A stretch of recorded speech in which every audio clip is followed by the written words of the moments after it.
Good day mga ka-sports natin dyan, kasado na ang quarterfinals. Meron na tayong 6 na maglalaban-laban, 2 na lang ang hinihintay. Pero ang Creamline Cool Smashers at ang Nextled Chameleons ay meron na nga silang katapat.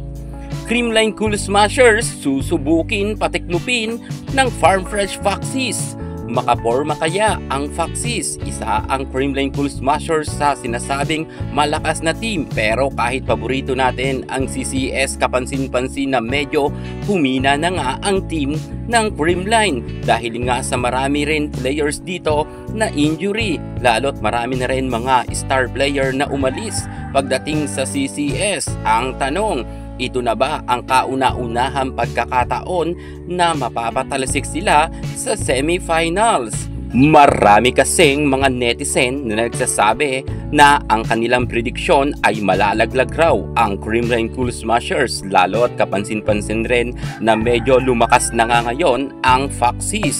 Narito nga ang kanilang mga star player ay nag-level up na rin ang angking kagalingan. Nakakatulong rin ang mga bagong lipat pagdating sa mga star player na kanilang kinuha.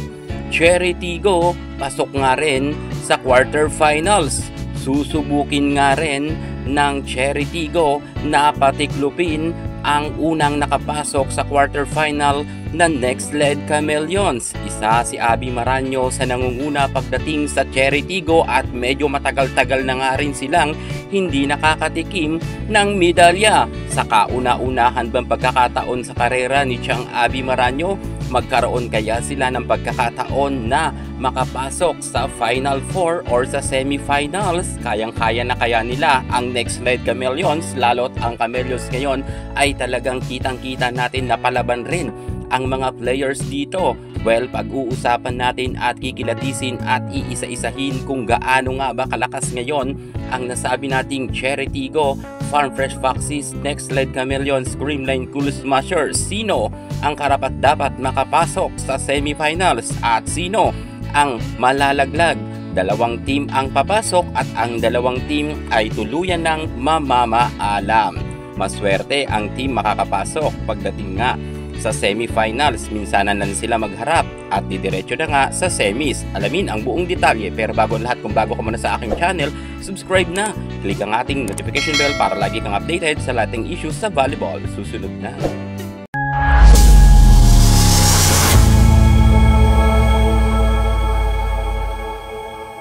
Nextled Chameleons versus Cherry Tigo maghaharap sa quarterfinals. Maglalaglagan nga sila. Isa ay makakapasok sa semifinals at ang isa ay mag-goodbye na. Magaganap nga ang kanilang laban sa Sabado, August 9, 2025 at ang venue nito sa PhilSports Arena. Kaabang-abang to dahil minsanan lang nga sila maghaharap sa quarterfinals. Kung ako naman ang inyong tatanungin, ang aking prediksyon, sino ba ang magwawagi sa 2 team na ito? Well, sa totoo lang, 50-50 ang aking prediksyon. Maaaring Nextled Chameleons or Cherry Tigo. May mga rason kasi tayo dyan.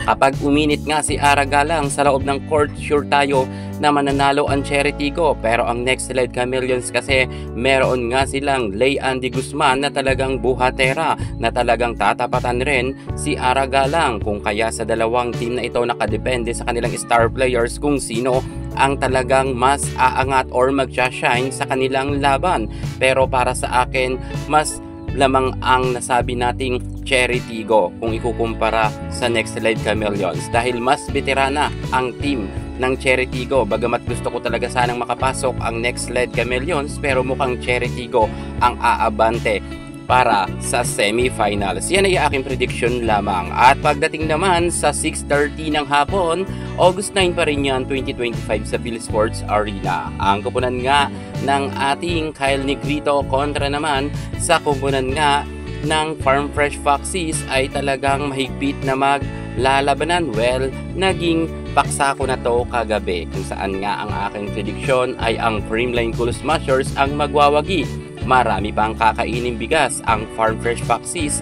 Kung matalo man nila ang Creamline ay pahirapan ito, pero sa tingin ko hindi sila pagbibigyan ng Creamline Cool Smashers na manalo. Kahit sabihin ninyo na mahina na ang Creamline, well, Kung titingnan ninyo, ang Creamline mas gumagaling kapag patapos na ang laban. Kaya't walang tsansa ang Farm Fresh na makapasok sa Final 4 or sa semifinals. Yan ang aking prediction. So ang aking prediction dito, ang magwawagi sa semifinals ang Cherry Tigo at ang Creamline Cool Smashers. Kayo, sino para sa inyo ang magwawagi? Comment na kayo sa baba.